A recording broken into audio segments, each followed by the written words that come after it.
స్వామియే శరణమయ్యప్ప. అఖిలాండ కోటి బ్రహ్మాండ నాయకునే శరణమయ్యప్ప. కార్తీకం రాగానే కలతలలా పోయేనే. అలా కార్తీక మాసం వచ్చేసింది, మార్గశిర మాసం వచ్చేస్తుంది. అయ్యప్ప స్వామి వారి యొక్క దీక్షలు ఎక్కడ చూసినా అక్కడ ప్రారంభమవుతుంది. ఉభయ తెలుగు రాష్ట్రాలే కాకుండా ఆసేతు హిమాచలం అఖిలాండ కోటి బ్రహ్మాండ నాయకుడైనటువంటి అయ్యప్ప స్వామి వారి యొక్క దీక్ష నియమాదులు, పూజలు, భజనలు, పడి పూజలు, ఇరుముళ్ళు, అన్నదానాలన్నీ కూడా వైభవంగా జరుగుతుంది. ఈ సమయంలో అయ్యప్ప స్వామి భక్తులందరినీ ఉద్దేశించి మన ఛానల్ ద్వారా మంచి మంచి ప్రశ్నలు, అయ్యప్పలకు ఉన్నటువంటి అనుమానాలు, ఈ యాత్ర అంటే ఏంటి, శబరి యాత్ర అంటే ఏంటి, ఈ మాలాధారణ అంటే ఏంటి, పడిపూజ అంటే ఏంటి, ఈ యొక్క శబరి యాత్రల విశేషం ఏంటి, స్వామివారి అవతార విశేషాలు ఏంటి, అన్నీ కూడాను తెలిపే ఒక అద్భుతమైనటువంటి వనయాత్ర ఎలా చేయాలి, జ్యోతియాత్ర అంటే ఎలా, మండలకాలం అంటే ఎలా, ఆడవాళ్ళు ఈ యొక్క పడిపూజలో పనికొస్తారా పనికిరారా, లేదా దీక్ష ఎప్పుడెప్పుడు తీసుకోవాలి, ఎవరెవరు తీసుకోవాలి, ఎలా తీసుకోవాలి, అన్నిటి గురించి మనము దీర్ఘంగా చర్చించుకోబోతున్నాము. మంచి మంచి ప్రశ్నలతో వచ్చున్నారు. అన్నిటికీ సమాధానం కూడా మా గురువులు, జగద్గురువులైనటువంటి శంకరాచార్యుని ఆశీస్సులు పరిపూర్ణంగా ఉండాలని కోరుకుంటూ, ఈ అయ్యప్ప స్వామి వారి తత్వంలో బ్రహ్మశ్రీ డాక్టర్ చంద్రమౌళి గురుస్వామి గారు మాకు నేర్పించినంతలో, మాకు తెలిసినంతలో నేను మీకు చెప్పడం చేస్తున్నాను. మంచిని మాత్రం తీసుకోండి. శరణమయ్యప్ప. స్వామికి 18 అవతారాలు ఉన్నాయంటున్నారు కదా, దీనికి ఒక పరమార్థం ఏమైనా ఉందా అంటే, ఒక్కొక్క దేవతకు ఒక్కొక్క అవతారం ఉందండి. శివుడికి ఎలా అవతారాలు ఉన్నాయో, మహావిష్ణువుకి ఎలా అవతారాలు ఉన్నాయో, సుబ్రహ్మణ్య స్వామికి ఎలా అవతారాలు ఉన్నాయి, గణపతికి ఎలా అవతారాలు ఉన్నాయో, శాస్త్ర కూడా అవతారం. ఆ యుగానికి కావలసిన విధంగా ఆ విధాత సృష్టించినటువంటి అవతారాలే ఈ అవతారాలు. స్వామివారి 108 అవతారాలు మొత్తము.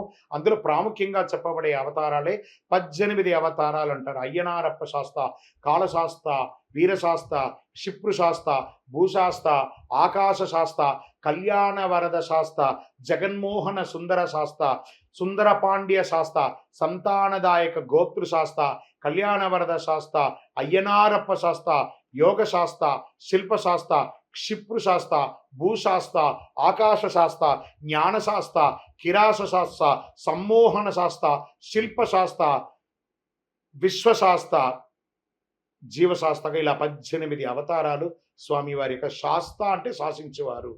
మరి ఇవన్నీ ఎక్కడగా ఉన్నాయి గురుగారు అని అంటే, తిరుపతి పట్టణంలో రైల్వే స్టేషన్కిను బస్టాండ్కి కూతగొంతు రూపంలో ఒక 3 కిలోమీటర్ దూరంలో, అలిపిరి నుండి రేణిగుంట ఎయిర్పోర్ట్ వరకు ఉన్నటువంటి ఆ శేషాచలం ఫారెస్ట్లో, అలిపిరి, కపిలతీర్థం, జీవకోన అని రేణిగుంట వరకు వెళ్ళి ఆ కొండ కిందనే జీవలింగేశ్వర స్వామి సన్నిధానం. 360 రోజులు ఆ శివుడి మీద నీళ్లు, ఏ కాలమైనా నీళ్లు పడుతున్నటువంటి ఆ శివక్షేత్రంలో, ఆ ఘోర కీకారణ్యం, దాని శేషాచలం అడవులు అంటారు. ఆ శేషాచలం ఫారెస్ట్లోనే ఈ యొక్క స్వామివారి దేవాలయాన్ని నిర్మించాము.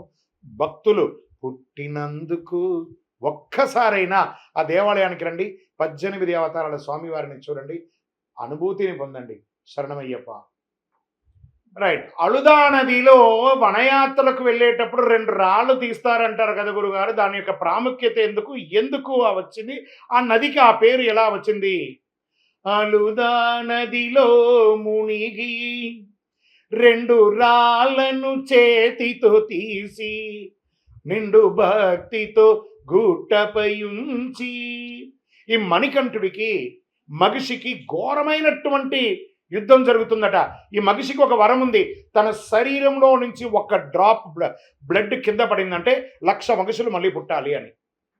ఆ వృత్తాంతం స్వామికి తెలుసు కాబట్టి ఒక చుక్క కూడా, నెత్తురు కూడా రాకుండా బొక్కలు ఎముకలంతా విరిగిపోయేటట్టుగా మెలికలు తిప్పి కింద కొట్టి పైన కొట్టి ఆ మగిషిని సంహరిస్తుంటే, ఆ నొప్పి తట్టుకోలేకుండా మగిషి అழுదాల్ అంటే ఏడ్చింది.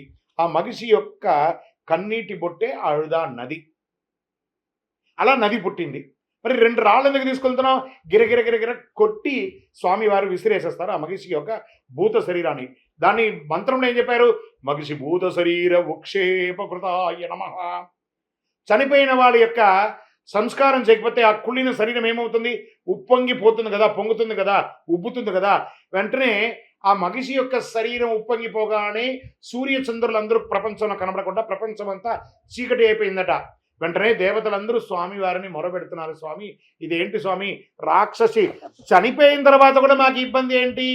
ఏం పర్లేదురా నాన్న, అందరూ ఒక 2 రాళ్ళు తీసి దాని మీద వేయండిరా, అది పాతాళంలోకి వెళ్ళిపోతుంది అంటే అప్పటి నుంచి అలుదా నదిలో నిలబడుకొని అందరూ రాళ్ళు వేయడంతో అది అలా లోపలికి వెళ్ళిపోయింది.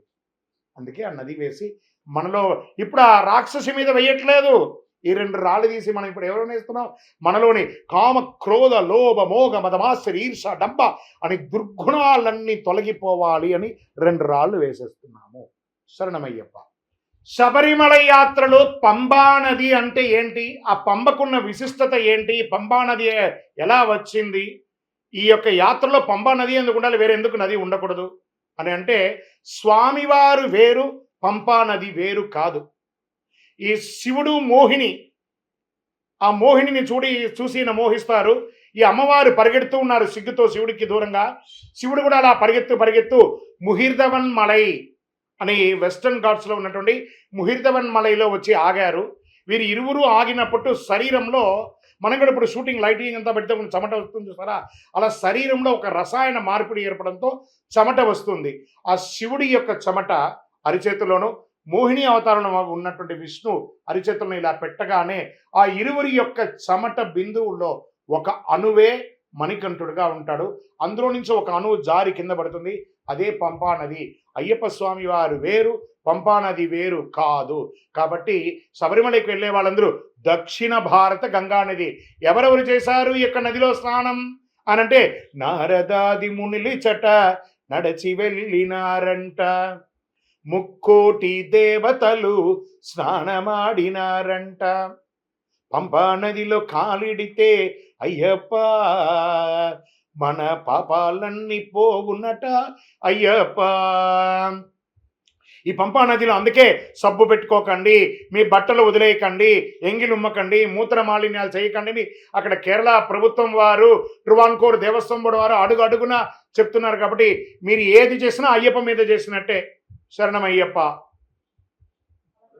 ఏమండి, పడి పూజ చేసి కొంతమంది పడి పూజలు చేస్తుంటారండి. ఒక్కొక్కసారి మిడ్ నైట్ అయిపోతుంది, ఆ సమయంలో ఆహారం తీసుకోవచ్చా? మరుసటి రోజు అయిపోతుంది కదా, 12 అయిపోతే తీసుకోవచ్చా అంటే, టిపికల్ క్వశ్చన్, టిపికల్ ఆన్సర్. బాగా గుర్తుపెట్టుకోండి. సివిల్గా ఉంటాం మనం అనుకోండి, సినిమాకి పోతాం, అర్ధరాత్రి వచ్చి తింటారా తినలేదా, లేదా థియేటర్లపై బకెట్ పాప్కార్న్ తింటావా లేదా, అప్పుడు అయిపోయింది. సివిల్గా ఉన్నాం అప్పుడు తినచ్చు. మరి దీక్షలో ఉంటే తినొచ్చా అంటే, కాస్త తింటే మీకు అరగదు, అదొకటి మెయిన్. ఎందుకంటే తెల్లవారుజామున 4 మీరు లేవాలి, అదొకటి. ఏమంటే ఎప్పుడో ఒక్కసారి లేట్ అయినంత మాత్రంలో తప్పు లేదండి. అందుకని రోజు లేట్ కాకూడదు.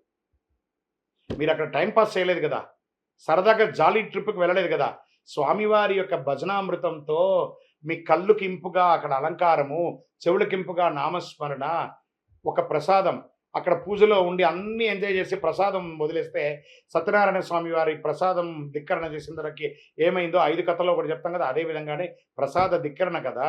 ప్రసాదం తీసుకోండి, ఎక్కువ తినకండి, కొంచెమైనా తినండి, కొంచెం ప్రసాదం తీసుకొని రండి. ప్రసాదం తీసుకోవాలి.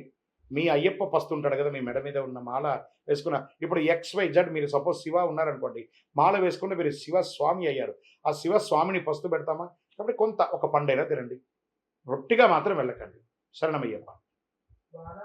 అయ్యప్ప స్వామికి నెయ్యి అభిషేకమే ఎందుకు చేయాలి? పాలాభిషేకం, తేనె అభిషేకం అవన్నీ చేయొచ్చు కదా, ఎందుకు నెయ్యే అభిషేకం చేయాలి? అక్కడ శబరిమలలో కూడా ప్రాధాన్యత నెయ్యికే ఉంది. ఎందుకు అనంటే, స్వామివారు యోగ నిద్రలో కూర్చున్నారు. తన యొక్క మెడిమలు, కాలు యొక్క మెడిమలు పృష్ఠ భాగానికి వేసుకొని కూర్చుని ఒక యోగ ముద్రలో కూర్చున్నారు స్వామివారు. మనం కావాలంటే చూడండి, యోగాలో అయ్యప్ప స్వామి కూర్చున్నట్టు మనం కూర్చోలేం, అలా బ్యాలెన్స్ అయి పడిపోతాం. మెడిమలు ఉంటుంది కదా, కాలి మెడిమలు పృష్ఠ భాగానికి తాక్కుంటూ కూర్చునే ఒక యోగ. దాన్ని మీరే ఇప్పుడు కూర్చొని ఉన్నారు కదా, కూర్చున్న చోట నుంచి లేచి మీరు కూర్చున్న చోట తాకి చూడండి, ఒక వేడి వచ్చి ఉంటుంది. ఈ యొక్క స్వామివారు అక్కడ శ్రీచక్ర యోగపీఠంలో అలా కూర్చోవడం వల్ల వేడి ఉష్ణమై ప్రపంచాన్నంతా దహిస్తుందట. వెంటనే పరశురాముడు వారు ఏమన్నారు, ఆవు నెయ్యితో స్వామికి అభిషేకం చేయండి, ఆజ్యం అంటారు కదా, స్వామివారికి ఆవు నెయ్యితో అభిషేకం చేయడంతో ఆ శరీరంలో ఉష్ణం తగ్గిపోయి శాంత స్వరూపుగా ఉంటారంటారు. కాబట్టి శబరిమలలో ప్రధాన అభిషేకం నెయ్యి అభిషేకంగా మారింది. నెయ్యికి వేడిని తగ్గించే గుణం, నెయ్యికి కొలెస్ట్రాల్ ఉంటుందని ఎవరైనా చెప్తే నమ్మకండి. కావాలంటే మంచి డాక్టర్లను అడగండి. నెయ్యి తింటే కొలెస్ట్రాల్ రాదు, నెయ్యి తీసుకోవాలి, నెయ్యి తాగకూడదు. అలాగే నెయ్యితో అభిషేకం చేయాలి.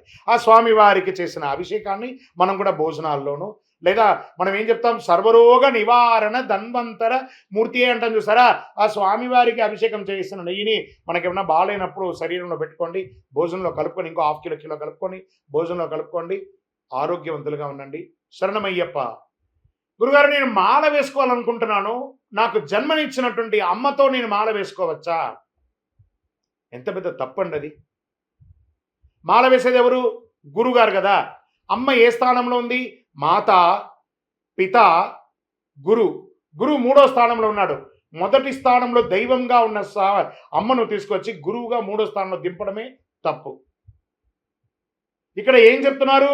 గురుదక్షిణయాత్ పూర్వం తస్యానుగ్రహకారిణే జ్ఞానముద్రాం శాస్త్రముద్రాం గురుముద్రాం నమామ్యహం అన్నారు. కానీ జ్ఞానముద్రాం శాస్త్రముద్రాం అమ్మ ముద్రాం అనలేదు. సాక్షాత్తు మనమందరం పూజించే అయ్యప్పనే గురువాసంలో వెళ్ళి చదివి విద్య నేర్చుకున్నారు. ఏమని చెప్పారు? గురువాసములో చదివింప గురుపుత్రుని దీవింప మాటలు రాణి బాలునకు మాటలు వచ్చెను మహిమలతో. సాక్షాత్ మన అయ్యప్ప స్వామియే గురువుకి నమస్కారం చేసేటప్పుడు మనం ఎందుకంటే గురువుని చేయాలి? గురుస్వామి దైవమే శరణమయ్యప్ప. అమ్మ దగ్గర కాదు, గురుస్వామి దగ్గరే మాల వేసుకోవాలి, గురుస్వామి దగ్గరే మాల విరమణ చేసుకోవాలి, గురుస్వామి దగ్గర ఇరుముడి కట్టుకోవాలి. నేను గుడికి తీసుకుపోయి మా అమ్మ చేతులతో మాల వేసుకుంటాను, పిచ్చి పనులు చేయకండి. అయ్యప్ప తిడతాడు. స్వామియే గురువిన్ గురు. శరణమయ్యప్ప.